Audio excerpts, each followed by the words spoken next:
This is OwlUp, where learning happens in minutes, not hours. For a deeper journey, explore all our courses at owlup.co. Now, let's dive in.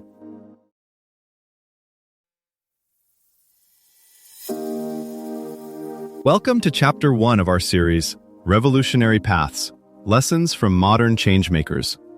In this episode, titled Facing Fear, Stories from the Modern Era, we'll explore inspiring examples of individuals who have confronted their deepest fears and emerged stronger. So, grab your headphones and let's dive in. A message races through your brain in a dozen milliseconds, long before you know you're scared. Now jump ahead. A teenager on a bus in Pakistan, a lone girl outside a Swedish parliament, a young doctor in Wuhan. Same signal, completely different responses. What turns fear into courage? Most of us won't face gunmen, global pandemics, or hostile parliaments. Our battles are smaller and closer.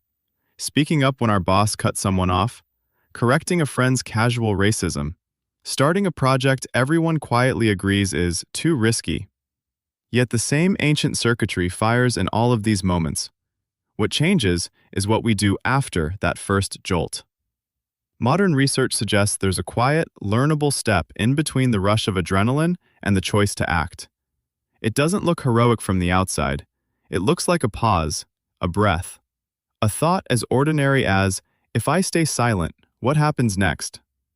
In this series, we'll follow people who have turned that tiny gap into a launch pad, not by killing fear, but by giving something else, values, duty, stubborn hope, a louder vote.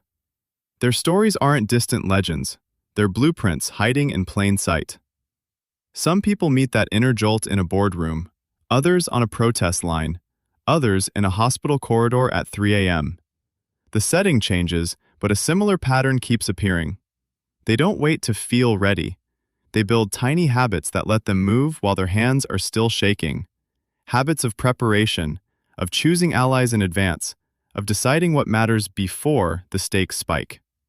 In this episode, we'll zoom in on 3 lives from the last decade. Think of them as 3 different user manuals for that high-pressure moment. One rooted in education, one in climate action, one in medical duty. Malala's story often gets summarized as girl with book versus men with guns, but the mechanics are more specific. Long before she was on that bus, her father had been running a school that kept enrolling girls as extremists gained ground. At home, they rehearsed arguments for education the way others rehearse prayers. By the time she started blogging for the BBC, she wasn't improvising. She was drawing from a set of reasons and phrases she'd already tested in safer spaces. When the danger spiked, those rehearsed lines gave her something sturdier to stand on than raw emotion. Greta's path looks different, but follows a similar architecture. She didn't begin with a microphone at the UN. She started with obsessive reading, journaling, and quiet, awkward family debates at the kitchen table. When she finally sat down outside Parliament with a sign, she had already spent months building an internal case file for why missing school made sense to her. That preparation didn't erase the discomfort of being stared at. It just meant she could answer her own doubts faster than the crowd could. Dr. Li Wenliang faced a far more hierarchical environment, a hospital where the safest move was to keep your head down. His professional identity as an ophthalmologist might sound unrelated to viral outbreaks, yet it came with a code. Notice anomalies, warn patients, document everything. When he saw unusual pneumonia cases, he behaved less like a rebel and more like an overconscientious clinician. He double-checked lab reports, quietly messaged colleagues, and only later posted to a wider circle.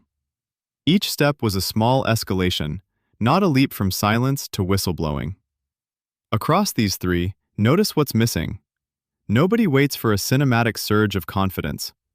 Instead, they stack mundane actions, reading, talking with trusted people, drafting words in advance, clarifying what line they won't cross. Think of it like updating software in the background so that when a critical alert pops up, the system doesn't crash. It routes the signal through newer, better code. In everyday terms, this translates into 3 questions people like them seem to answer long before their crisis moment. Who is my inner circle when things get tense? What argument do I find myself making over and over? And where exactly does "I can't stay quiet about this" begin for me? Think of 3 much smaller, less historic moments. A mid-level manager sits in a budget meeting, watching a cost-cutting plan that will quietly overwork the lowest-paid staff. Her heart rates up, but she isn't winging it. She's already drafted a 1-sentence objection on her notepad. "I'm worried this saves money by burning people out. What's our alternative?" That line is her preloaded script. Or a university student reading a group chat where a classmate is mocked. Instead of debating from scratch, he opens a notes app where he's stored 2 or 3 phrases he's practiced with friends. That joke lands on people harder than you think. Or, "Can we not do this here?" It's clumsy, but it's ready. Then there's the quiet engineer who spots a safety flaw. Weeks earlier, she'd mapped out who she'd talk to first and what evidence she'd need. When the moment comes, she doesn't argue with herself for days. She follows her own checklist. These aren't dramatic speeches. They're tiny, pre-built ramps that make moving forward just a bit easier than backing away. The same circuitry that once kept us from predators is now colliding with global-scale threats: climate, pandemics, digital propaganda. As institutions lag, tools are emerging that treat bravery less as folklore and more as a trainable skill. Apps could one day function like a personal coach, nudging you toward one uncomfortable email, one meeting, one protest. Policies might evolve too: clearer shields for dissenters and classrooms that rehearse moral conflict the way we rehearse math, until speaking up feels ordinary, not heroic. So the question shifts from, "Would I face down a gunman?" to, "Where's the next inch I can move?" Maybe it's a 3-sentence email you've drafted but never sent, or the raised hand that barely clears your shoulder in a tense meeting. History suggests those inches compound, like interest in a stubborn savings account, until they're big enough to notice. Here's your challenge this week. Choose one fear that mirrors a story from the episode: public speaking like Maya, career change like Daniel, or setting a boundary like Aisha, and recreate a mini version of their brave move within the next 24 hours.